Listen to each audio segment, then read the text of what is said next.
Olá, como vai? Tudo bem? Eu sou a jornalista Juliana Bontorin, influencer do Mamãe Quase Fit, uma parceira da Practice, do Practice, né? Esse coworking tão legal que nós temos aqui, que inauguramos o Pod Practice Health, trazendo informação, bate-papo sobre saúde, entrevistando profissionais maravilhosos e gabaritados que fazem parte do coworking e com muitos assuntos que com certeza fazem a diferença na vida de todo mundo. E lá é um coworking, gente, materno e infantil, então a gente fala de diversos assuntos e temos diversos profissionais. E aí confesso que como mamãe quase fit, com um bebezinho de 2 anos, esse foi um momento que eu falei, meu Deus, tadinho do meu bebezinho, né?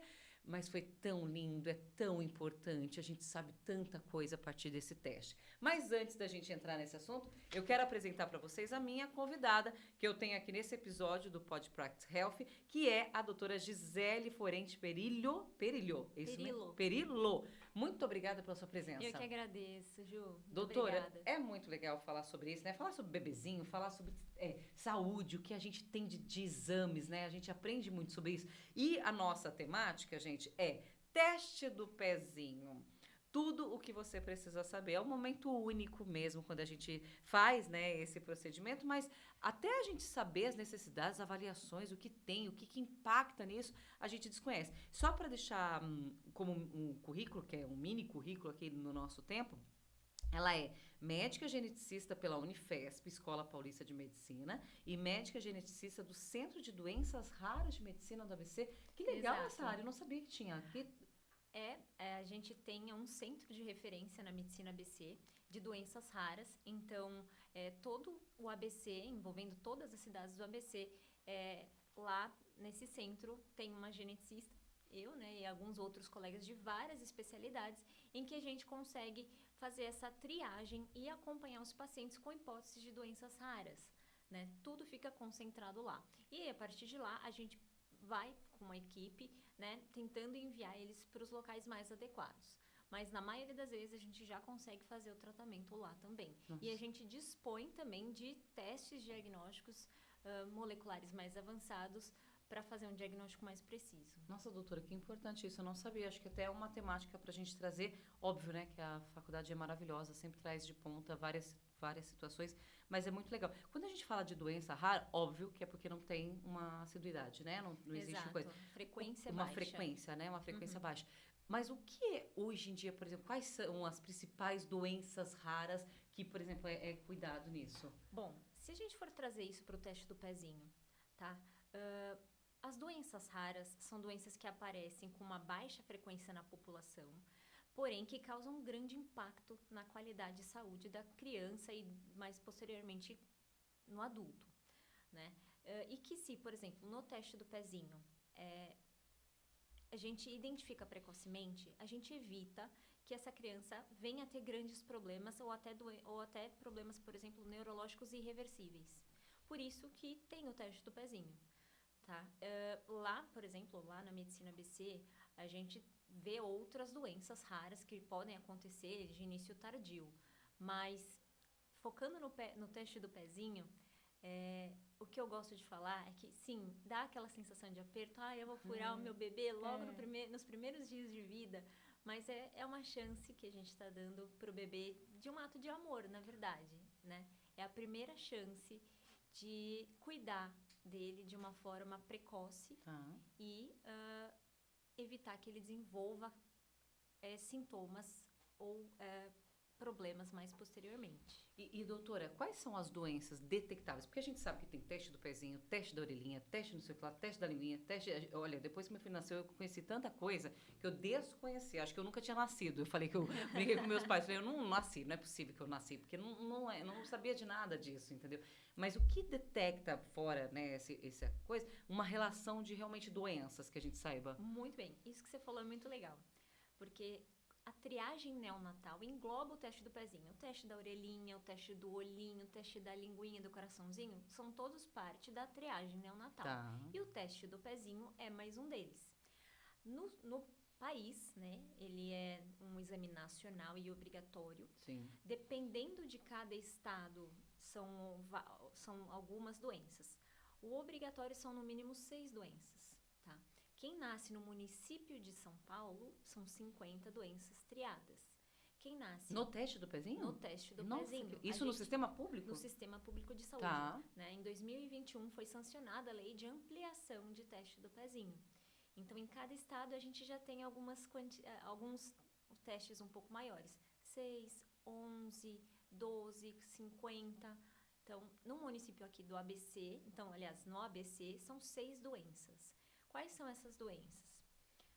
São doenças genéticas e uma não genética, que impactam muito na qualidade de vida, como fenilcetonúria, fibrose cística, deficiência de biotinidase, hemoglobinopatias, principalmente a doença falciforme, que é muito prevalente no nosso país, hiperplasia adrenal congênita e o hipotireoidismo congênito, né? Que aí, esse aí não é uma doença Primeiro que genética. você falou, desconheço. O que que é? Fenilcetonúria. O que é? Ele é um erro inato do metabolismo que gera um acúmulo de uma substância chamada fenilalanina, que é presente na nossa alimentação. Então, a gente faz a ingesta desse alimento, dos alimentos, e o nosso corpo metaboliza normalmente. A criança que tem a fenilcetonúria, ela não consegue metabolizar isso. Meu Deus. E aí, ela fica tóxica no organismo, gerando lesões cerebrais graves, impactando para o resto da vida do bebê. E ela tem uma prevalência aumentada. Ela é uma doença rara, mas ela é bem prevalente no nosso país. Por isso que ela está no teste do pezinho e é obrigatória. É, claro. Porque qual que é a intervenção? É uma dieta. É isso que eu ia te falar. Então tá bom, você faz o teste do pezinho. Aqui 6, São Paulo 50. Mas se eu quiser fazer no particular, eu posso ter uma quantidade maior? Como funciona? Não tem diferença? Até 400, 500 avaliações. Sim, existem vários testes. Gente, qual será que eu fiz no meu filho? Agora fiquei preocupada. Não, Porque ela só fez de um. É só um. Pronto, tá bom. Então, o teste do pezinho básico, ele vê essas 6 doenças e o ampliado, são vários tipos. Não, né? fiz ampliado, certeza. O ampliado vai depender de qual laboratório Tá. foi escolhido, mas ele pode ir até 400, 500 doenças analisadas. E aí, por exemplo, né, vamos no básico, do 6 ao 50, porque eu acho que vai aí. Eu detectei algo. A mamãe, papai já perderam o rumo. Com certeza, mudou Isso. toda a vida deles.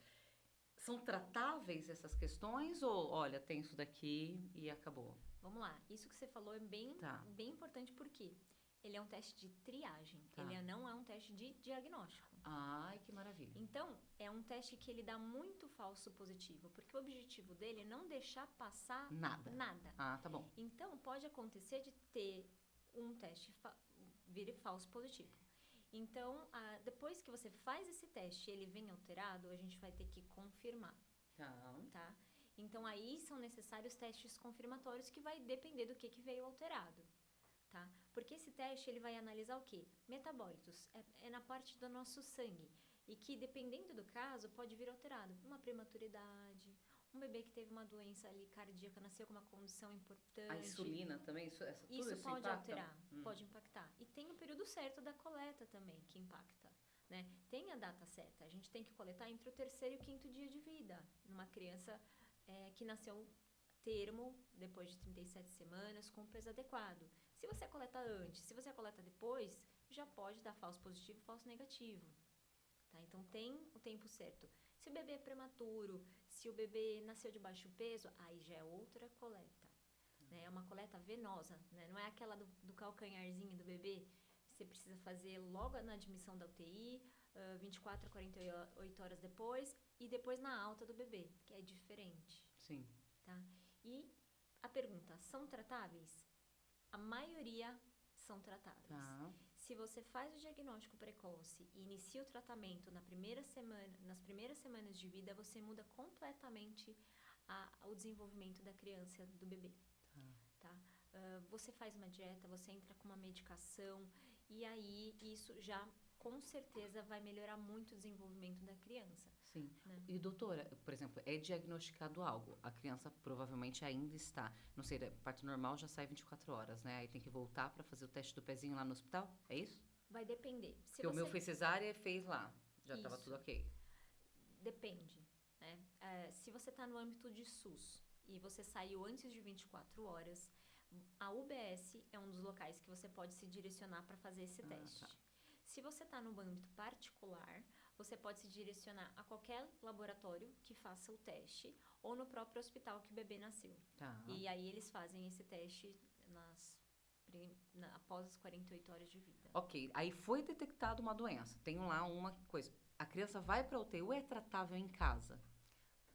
O exame, ele demora um pouco para sair. Ele não sai no mesmo dia. Tá. Ele demora entre 21 a 30 dias. Alguns locais, 15 dias para sair. Então, você vai estar em casa, você vai receber um contato, por exemplo, aqui em São Paulo, do Instituto Geo Clemente, né? Que é o local que é direcionado os testes do pezinho básicos, os de 6 doenças. Entendi. Se tiver algo alterado, ou se você comprou o ampliado, você vai receber o contato para você fazer uma nova coleta, repetir e aí fazer os testes direcionados para aquilo que foi alterado. Bom, fiz o teste, veio confirmado, fiz os testes confirmatórios. Veio realmente, eu descobri que então o meu bebê, a minha criança, tem uma doença congênita, um erro inato, enfim, qual for a doença. Aí ele vai passar por um geneticista, por um pediatra, pelo endócrino, pelo neuro, por uma equipe multidisciplinar, o nutricionista, que é muito importante nessa etapa. E aí a gente vai conseguir minimizar os riscos ao máximo. E muitas vezes a criança vai desenvolver normalmente. Lógico, a gente vai ter que fazer algumas mudanças, ou de estilo de vida, de dieta, alguma medicação, mas que o impacto vai ser minimizado assim ao máximo. Olha, gente, mas vamos diminuir esse tempo de entregar o teste do pezinho. Eu acho que eu nem lembro de verdade quanto tempo demorou, porque eu acho que o filho nasce, você fica no negócio tanto embolado que você esquece. Mas, gente, que angústia esperar esse tempo. Não, tinha que ser no máximo 48 horas, gente. Precisa mudar isso. Isso seria bem legal, mas se a gente for pensar que é um teste muito amplo, muito amplo cuidadoso. E nacional, e é muita criança nascendo, até que é um prazo que a gente tem conseguido cumprir. Tá bom, já tá bom, né? Já tá bom. Mas olha, doutora, eu quero agradecer imensamente toda a informação, né? E o importante, gente, é que faça, né? É importante saber. E você falou que é obrigatório. E se a mãe se recusa? Tem alguém que se recusa a fazer? Olha, eu acho que não. Não, né? Não, nunca aconteceu isso, né? A gente manda aprender se recusar, porque se é obrigatório, né? A gente pode mandar aprender. É isso, né? Não pode, tá, gente? Não pode. Meu filho que fala assim, não pode, mãe. Muito obrigada, doutora, pelas especificações. Pra gente ficar muito mais claro saber sobre isso. E aí a mamãe que tá grávida já se prepara, porque vai doer. Mas dói mais na gente, tem hora, viu? Porque é uma picadinha, né? É uma picadinha. É uma picadinha. Não precisa. Mas dói na gente. Dói. Dói. Vacina, se eu deixasse, eu tomava todas as vacinas em mim. Eu falava, pode colocar vacina em mim. O que eu sofria com a vacina do meu filho, meu Deus. Obrigada mais uma vez, viu? Eu que agradeço, obrigada. E pra vocês aí, muito obrigada pela participação do Pod Practice Health, trazendo todas essas informações legais. Muito bom, né? A gente poder aprender, muito bom a gente poder participar junto. Obrigada por ter esse podcast. Fico muito feliz dessa ideia, ter colocado em prática. Obrigada também aqui ao estúdio da Uneda, Foto e Vídeo, que é muito bom estar com vocês também. E Practice, já sabe, né? O coworking que traz os melhores médicos, os melhores especialistas para você. Muito obrigada e até mais.